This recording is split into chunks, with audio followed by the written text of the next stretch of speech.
when the French start picking a president in less than 2 months' time, there could be not one, but two major party candidates under formal investigation.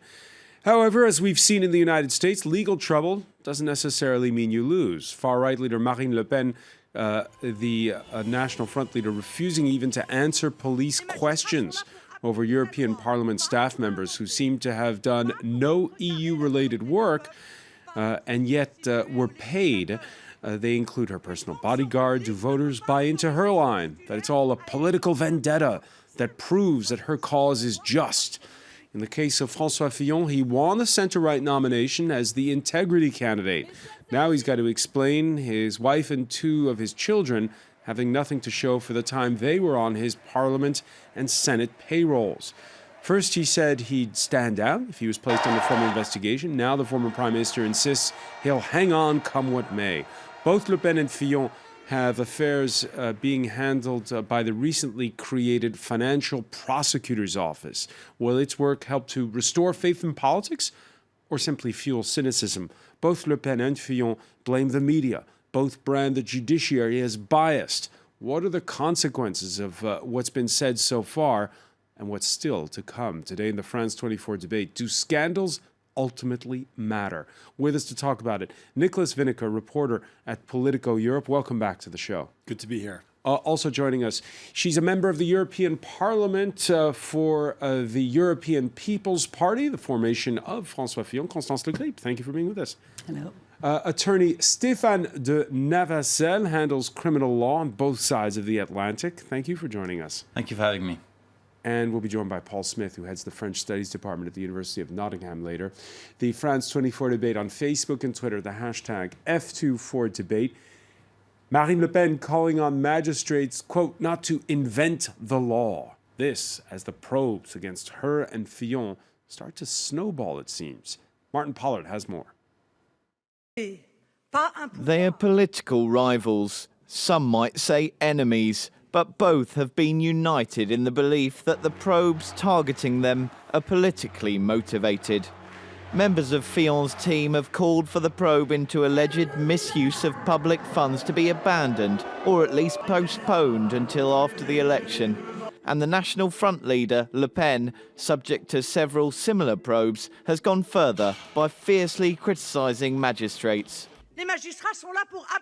A magistrate's job is to enforce the law, not invent it, go against the people's will, nor to take the place of lawmakers. Public office does not allow one to usurp power. If a magistrate wants to change the law because it doesn't suit him, it's simple.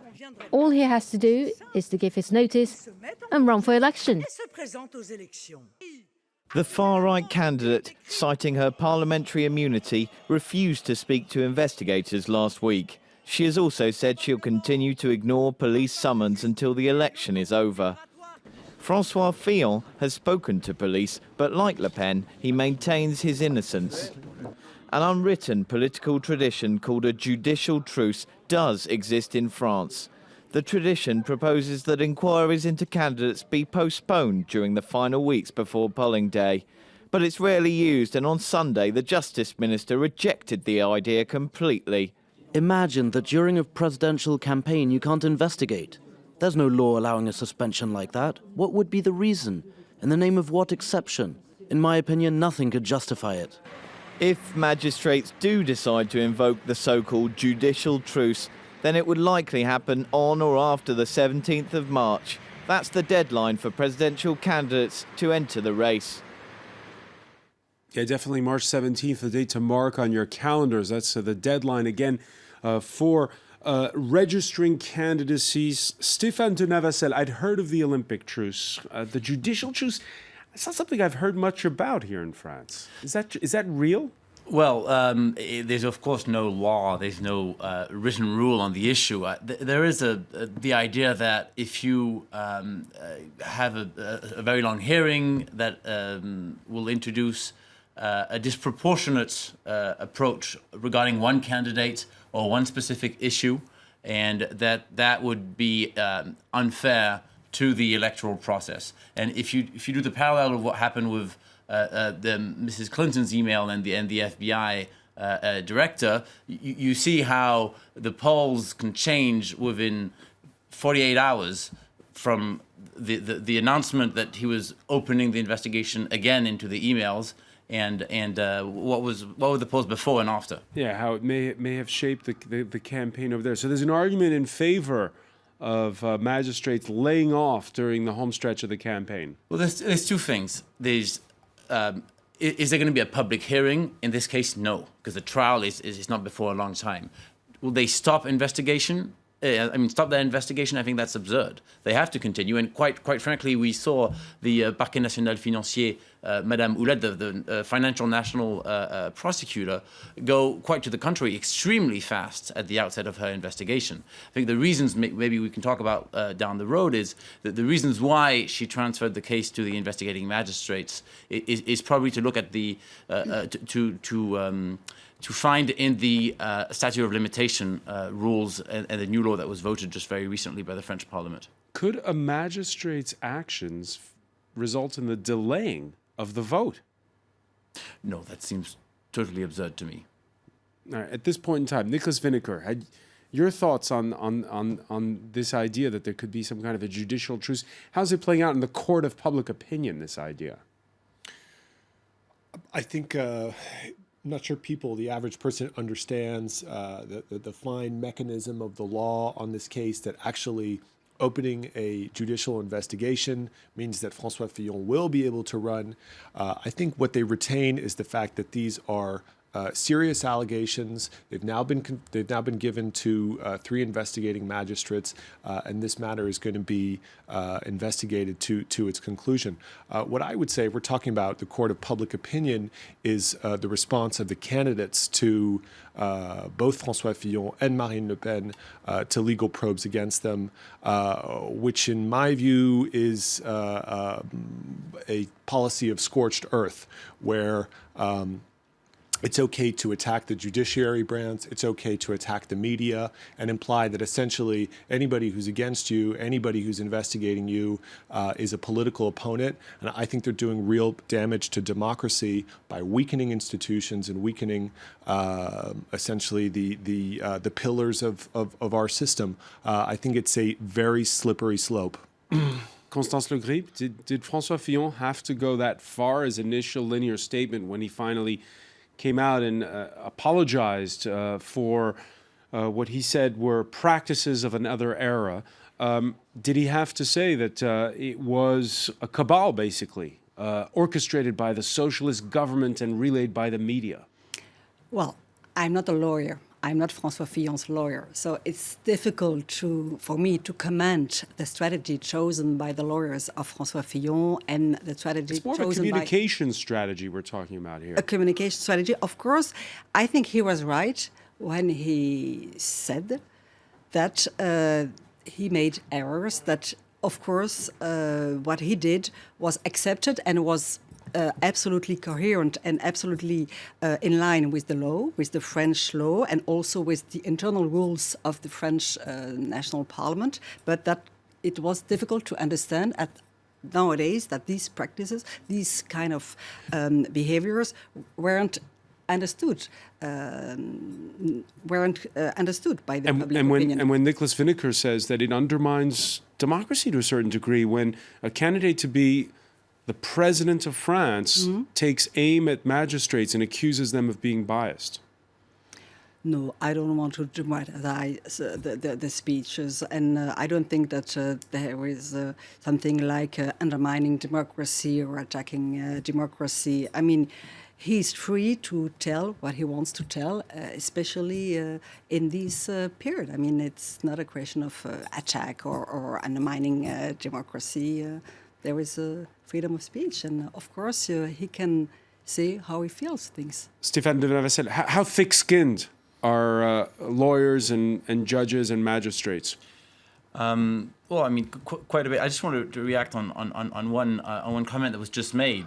There are 2 different approaches to this to these cases. On the one hand, you have François Fillon, who could have said, "I'm an elected official. I'm a député, and I have a political immunity that attaches with his with the fact that he is a député, and Madame Le Pen, who has the same sort of immunity from prosecution until her protection as a EU MP is lifted, who used it. On the one hand, you have someone who goes forward, who says, I want to cooperate, I want to contribute as much as I can.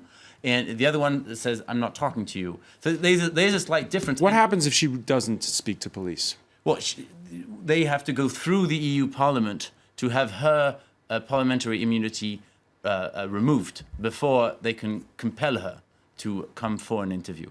So there was a different approach. There was a shield that François Fillon a legal shield that he did not use.